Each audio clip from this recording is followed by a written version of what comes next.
Greetings, everyone, and welcome. It is Saturday, April the 5th, and this is where we begin. The silence is deafening.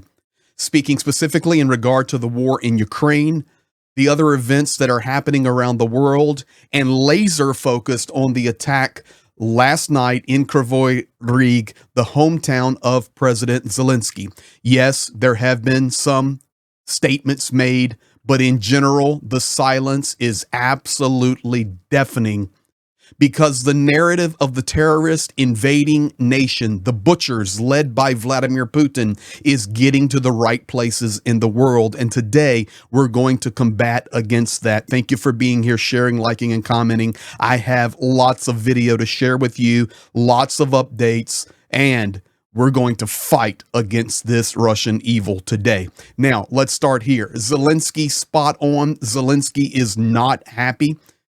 Quote, unfortunately, the reaction of the American embassy is unpleasantly surprising. Last night on the live, I gave the response of the ambassador to the Ukraine, the United States ambassador, horrified that tonight a ballistic missile struck near a playground and restaurant in Kryvyi Rih. More than 50 people injured and 16 killed, including 6 children. This is why the war must end. Zelenskyy goes on to state, quote, such a strong country, United States, such a strong people, United States, and such a weak reaction. They are even afraid to say the word Russian when talking about the missile that killed children. Direct quote, President Zelenskyy. Now, he just gave his evening address, and he mentions Kryvyi Rih and the weakness of the world. Take a listen here. The strike is one of the darkest chapters for Kryvyi Rih. Tragically, 18 people were killed, including 9 children. The youngest was just 3 years old. My condolences to all their families and loved ones. Last night and today, many around the world voiced their position in response to this strike, a clear rejection of Russian terror. To everyone who sees this and does not close their eyes, who speaks the truth clearly and directly, not only we in Ukraine, but the entire world should be grateful for. Staying silent about the fact that it is Russia killing children with ballistic missiles is wrong and dangerous. It only emboldens the scum in Moscow to continue the war and keep ignoring diplomacy. Weakness has never ended a war. And there you have it, calling it out the way it should be. The scum in Moscow will continue this evil because weakness will never win a war. And that is what we are seeing. It is because, one of the reasons is because the narratives are controlled to places of power, like the White House, by the Russian war machine that has completely influenced the American narrative inside the White House. I'm sorry, but it is true. This is actually an aerial image of where the strike took place. The blue circle there is actually the playground where many of the children were killed. Up above, this is all written in Ukrainian, but it's the burnout machines, children's playground. The restaurant that Russia was referring to is in the green circle at the bottom. These are just apartment buildings, ladies and gentlemen, a completely residential area, and the red circle is actually the detonation epicenter. That is the real picture, and this is the truth. Now, the United States is listening to a narrative from Russia. I'm sorry to say it, but it just is the truth. Konstantin Sivkov, here is harsh reality. You may or may not know this person. Why am I so sure today that the Russians deliberately hit civilians in Kryvyi Rih and came up with the story about a cafe full of Western mercenaries just to mock? Because that's what they officially said. 80 soldiers killed, 20 military vehicles destroyed. Why? Because every day on Russian state television, which I watch, they call for wiping Ukrainian cities off the face of the earth, sparing no one, and completely eliminating the Ukrainian nation. These are facts, ladies and gentlemen, the truth. Why is the silence so deafening? Here, for example, I'm going to play it for you, is a statement of famous military expert Konstantin Sivkov immediately prior to the strike in Kryvyi Rih. Now, it's not that this was the reason for the strike or none of that, but I'm just saying the same time, just prior, this is what was on Russian state TV. He proposed to sanitize Ukraine from those who he considered Nazis, along with their families and descendants. And ladies and gentlemen, this happens every day, so there is no need for illusions here. This is the reality of Russia. Here he is, Sivkov, right before the strike in Kryvyi Rih. When we talk about denazification, we must understand that there are three groups of the population in Ukraine, and the first group of the population are ideological Nazis. It's useless to try and denazify them. The territory of Ukraine needs to be cleansed of them, together with their families and their descendants. Are you kidding me? The territory needs to be cleansed of them, including their descendants. Why is this message not getting to the United States? Or maybe it is. And maybe they are just drinking the Kool-Aid. Because it's Zelenskyy himself calling out today the weakness of the American response to the terroristic strike on children of Kryvyi Rih. And I remind you, this is the president's home city. The Russian influence through religiosity is disgusting. You guys know this is my world, man, and it's absolutely disgusting. Alexander Dugin, very famous Russian far-right political philosopher. Dugin is a strong supporter of Russian President Vladimir Putin, and although he has no quote, official ties to the Kremlin, he's often referred to in foreign media as Putin's brain. These people actually believe they are on a mission from God. Some experts say this military operation is a bloody tough path to bring Russia back to God. Yes, I agree. I think we simply can't do it any other way for now. Until we face these trials and lose loved ones, we can't realize who we are. We're truly going to God, and Russia is the path to God. There's no other Russia. Russia is either the path to God or it doesn't exist at all. If it's not the path to God, then it's of no interest or value to anyone. Russia is the path to God, and if that is not told, it's of no interest to anyone. So, Dugin, Russia is not the path to God, and it needs to be destroyed. Do you see how they mix all of this together to create their narrative? And unfortunately, right now, it appears that many around the world, including the White House, are falling for this. And I know people say, oh, no, there's going to be some secret plan unveiled. Listen, if there's a secret plan coming, then unveil it, because Russia is wiping Ukraine off the map and killing children every day. Sierski coming out today and saying the truth must be told. The general refuted the Russian lies about Ukrainian attacks on the energy sector. Ukraine is holding to the truth. They are not hitting oil refineries. They are not hitting electrical substations. They are not hitting power producing sectors of Russia. They are hitting military targets. Russia has already reported directly from Dmitriev straight to the White House that Ukraine has struck 18 energy targets. It is a lie, and the truth must be told. The Russian Ministry of Defense is once again spreading false statements about Ukraine's alleged violation of agreements regarding the non-destruction of energy infrastructure. This is the divide and conquer method of Putin and the Russian army to destabilize the world with lies and turn the West against us.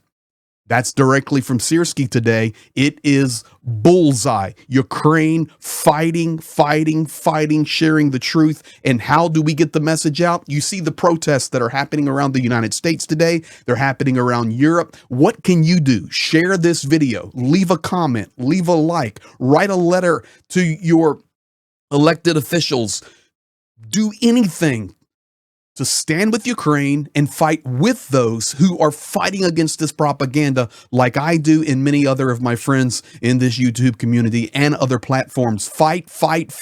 Your voice is important. Your comment is important. Your like is important. Your share is important. Your subscription is important. And I'm not talking about money. I'm talking about building a coalition of a grassroots effort to fight for truth, because if not, we're going to wake up each day with more evil being unveiled in front of our eyes in this terrible, terrible world situation right now. Let's continue. Ukraine hits the bullseye. Good news. A fiber optic plant in Saransk and a gunpowder plant in Chapayevsk. Now, what's really interesting here, why is the fiber optic plant important? Because the drones, ladies and gentlemen, are now having ranges of up to 20 kilometers. It is like a fishing net everywhere along the front lines and beyond it and behind it because of so many fiber optic drones. I'm going to be putting out a video explaining how powerful, how good these drones are on the fiber optics. And yes, Russia and Ukraine both use them. The UAVs attacked the fiber optic systems plant in Saransk, 1,000 kilometers from the Ukrainian border. I'll show you a map about that in just a second. Local observers counted, and this is coming in from local messaging that I read and others read, at least a dozen drones, and we have plenty of video of the strikes and hits on the fiber optic plant there in Saransk. Now, Russia did come back confirming that the fiber optic plant has been struck, and they said it doesn't matter. We'll just get our fiber optics from China. That is a direct quote.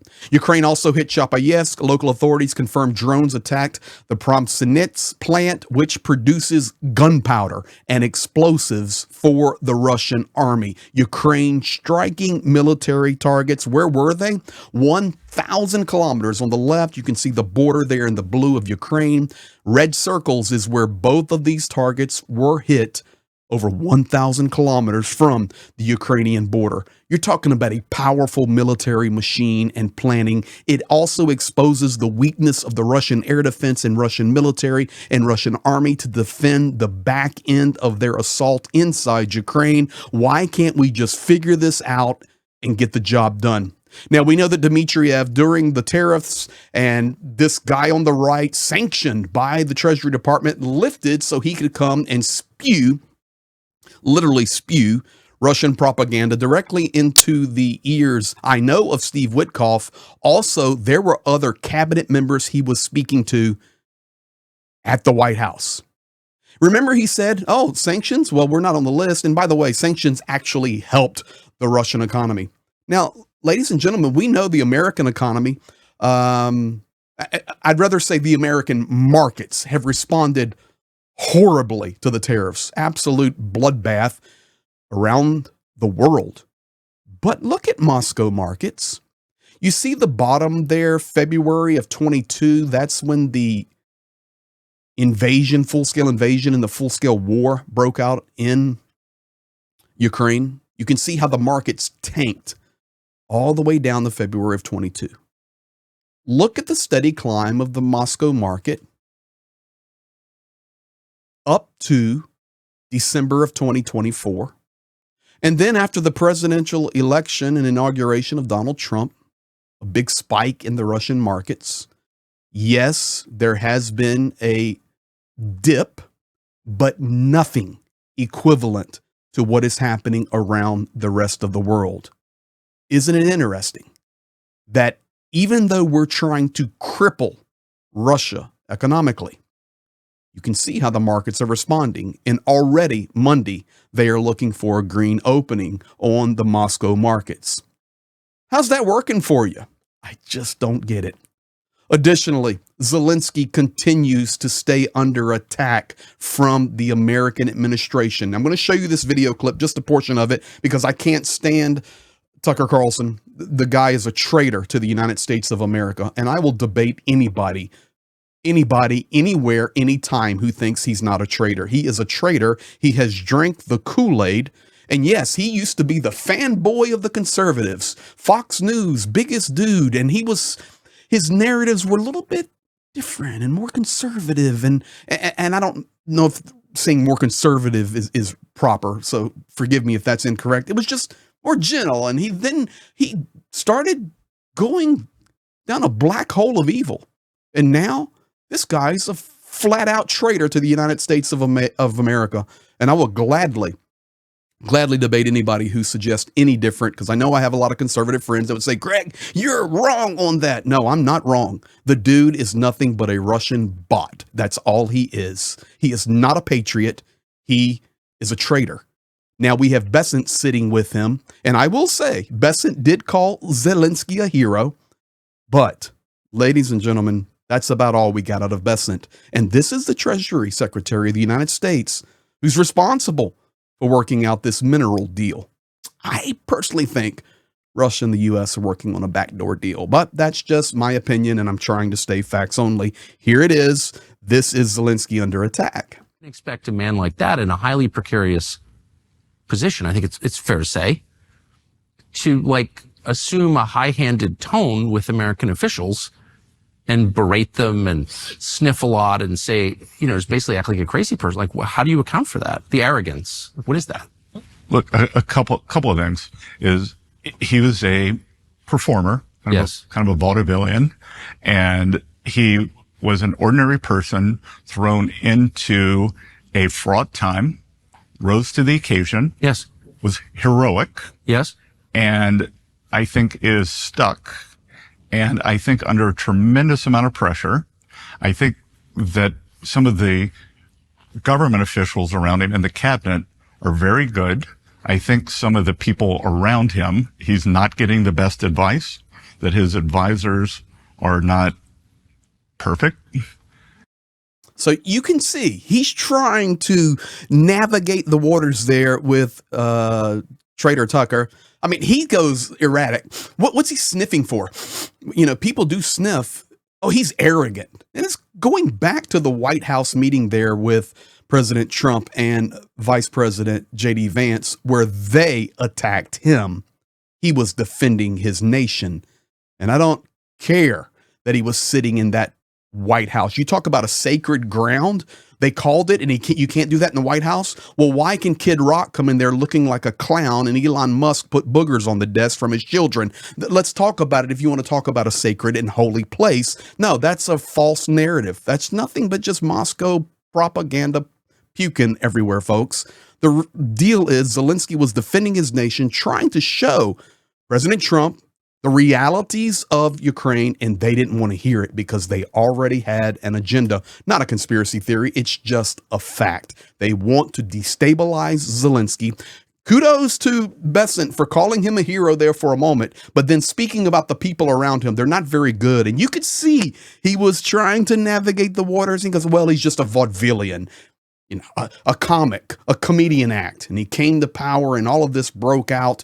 He's trying to navigate in a decent and fair way, but the message continues to come across, and you're sitting with Tucker Carlson. Come on, Besant. That's not the right place. Now, he spoke about those that are around Zelenskyy. Some are good, some are bad. Well, Podolyak, and there's no connection here, it's just by sheer coincidence, was on TV today in Ukraine talking about Zelenskyy. And this guy is the head, the office of president. He is, one of the backbones of President Zelenskyy. And if he has such bad guys around him, why do they say things like this? If elections are called, will Zelenskyy run? Well, it's not my call, but I think he should seek a second term. He's deep in the war and knows how to end it. But it's his decision. He'll decide based on what he thinks needs to be done next. Again, my stance on this hasn't changed. I've always said President Zelenskyy should run for a second term. He's got a good shot at winning, given his strong foreign relations and Ukraine's improved global standing. These opportunities need to be pursued post-war. We need solid support from European and American partners. I think Zelenskyy can play a crucial positive role here. And there you have it. That is Podolyak. How smooth, how articulate, how honest, how open, how transparent. Completely opposite of what we see in most of the rest of the world. Last piece I have for you today, and I know this one is maybe questionable for you out there, but I'm here to tell you that this is actually good news for soldiers and volunteers. This is what they want to hear. because they want to know that not only the world is behind them, but everybody in the back lines is behind them. And Budanov, listen, the war is critical, ladies and gentlemen. Budanov, the head of the GUR, came out and just said it like it is. You're either fighting for us and with us and helping, whether on the front line or in the rear, you're doing something to help the war effort, and you are a Ukrainian. But if you're not, if you're just ignoring this war, I question that you are a Ukrainian. This is good news. Russian propaganda already spinning it, that they're talking about kicking Ukrainians out if you're not supporting the war effort and Nazification, and this is the message, and this is the Goebbels. No, no, no. This is reality. This is truth. Soldiers, volunteers, when I heard this today, I'm a volunteer. I'm an official volunteer running the front lines if I'm not here at home. Made me jump up and down for joy. And I know soldiers are encouraged to hear Budanov say, listen, get into gear. Let's help the guys on the front. Here he is. He can't call himself a citizen. Society should see it that way, harsh as it sounds. Some might defend with guns in hand. Frontline. Others might work for victory behind the lines. But everyone must contribute to this victory. If someone says, what's it got to do with me? Let someone else handle it. No, you're not a citizen then. It's tough, but it's fair. That's how it is.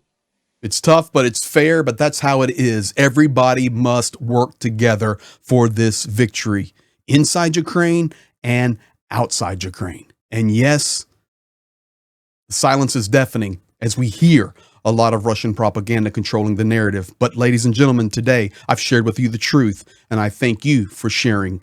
I'd like to thank also our team. We have a great team, a great Discord, great group of people fighting for truth and justice. Thank you guys. Be blessed. You're updated as of now. A lot of drones in the air right now. We'll keep you posted.